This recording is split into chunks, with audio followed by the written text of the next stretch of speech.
ঘটনাটা কি ওই কি হয়েছিল ঘটনাটা? আপনি পালিয়ে যাচ্ছেন কেন? আপনাদের শিডিউল কেন দেখাবেন না? আপনারা শিডিউল না দেখিয়ে কেন কাজ করবেন? শিডিউল না দেখিয়ে কেন কাজ করছেন আপনারা? আপনাদের তো শিডিউল দেখানোর কথা। দাদা শিডিউল কেন দেখাচ্ছেন না? দাদা শিডিউল না দেখিয়ে কেন কাজ করছেন? দাদা শিডিউল না দেখিয়ে কেন কাজ করছেন? পালিয়ে যাচ্ছেন কেন এইভাবে? পঞ্চায়েতে দিয়ে দিয়েছি।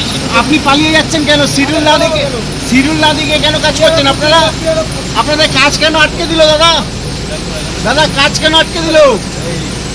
দেখুন এই মুহূর্তে আমি দাঁড়িয়ে আছি কোন্নগর নবগ্রাম পঞ্চায়েতের সি ব্লক এলাকায়। আমার পেছনেই দেখতে পাচ্ছেন যে রাস্তাটা, এই রাস্তাটাতে এই তো ঢালাই করার যখন মেশিন চলে আসে, অর্থাৎ ঢালাই যখন শুরু হয় তার আগে স্থানীয় বাসিন্দাদের একটা দাবি যে শিডিউল দেখাতে হবে, তারপরে কাজ করতে দেওয়া হবে।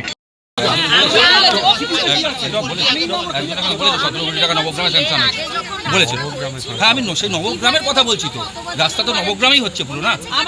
চাইছি ভালো করেই হোক, কাজ যখন হচ্ছে ভালো করেই হোক। বালির ওপর ঢালাই করে দিতে চাইছে। এখন বন্ধ করে দিলেন কেন কাজটা? কাজটা বন্ধ আছে, এখন শিডিউল না দেখালে আমরা কি করে কাজটা করবো? দেখতে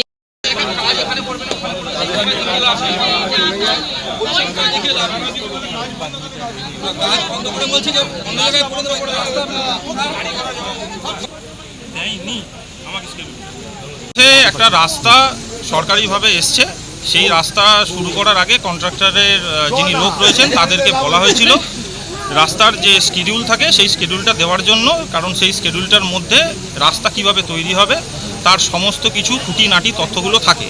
সেটা দীর্ঘদিন ধরে বলার পরেতেও সেই শিডিউলটা একজন প্রতিনিধি হিসাবে আমি সেটা পাইনি। বেশ ভালো আছে, তোমরা বেশটা ঢিলা করছো।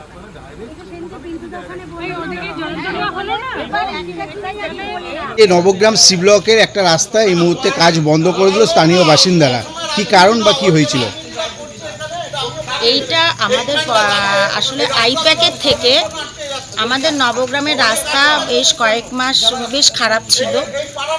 গত বর্ষায় এত বৃষ্টি হয়েছে, আমাদের তো নবগ্রামটা একটু নিচু জায়গা, আমাদের বেশ কিছু রাস্তা খারাপ হয়ে গেছিলো।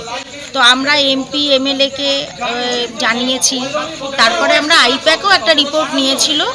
আইপ্যাকের রিপোর্ট অনুযায়ী আমরা 3টে স্টেটের থেকে রাস্তা পেয়েছি, যেটা ম্যাকিন্টস কোম্পানি করছে। পঞ্চায়েতের প্রধান সোমা দাস বলেন শিডিউল দেখানোর জন্য তাদেরকে পঞ্চায়েতে ডাকা হয়েছিল, তারা নিজেরা পঞ্চায়েতে আসেনি। তো সেই জন্য আমি আজকে ডেকেছিলাম, ওনারা যাননি, গেলে সলিউশন হয়ে যেত।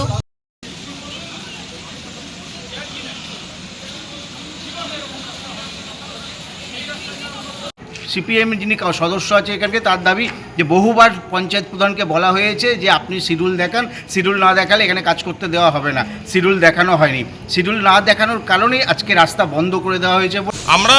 আমরা যেটা করেছি, এলাকার মানুষ এই বিষয়টার বিরুদ্ধে রুখে দাঁড়িয়েছেন যে শিডিউল ছাড়া কিভাবে কাজ হতে পারে।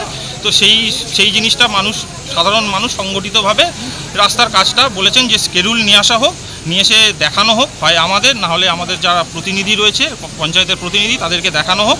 তিনি আমাদের এসে ইনফর্ম করুন কিভাবে কি রাস্তা হবে, তারপরেতে যেরকমভাবে রাস্তার কথা সরকারিভাবে শিডিউলেতে দেওয়া আছে সেরকমভাবেই কিন্তু রাস্তা হবে। রাজনীতির রং দেখতে পাচ্ছেন তৃণমূল নেতা সঞ্জয় সরকার। আজকের দিনে মমতা ব্যানার্জি কোনো রং না দেখে প্রত্যেকটা জায়গায় উন্নয়নের সমানভাবে উন্নয়ন করে গেছে, কিন্তু কিছু মানুষের সেটা পছন্দ হচ্ছে না।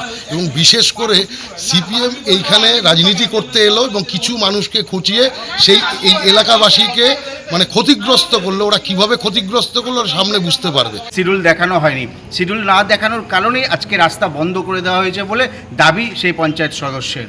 কোন্নগর থেকে অলিপের সঙ্গে প্রসেনজিৎ, হিন্দুস্তান টিভি।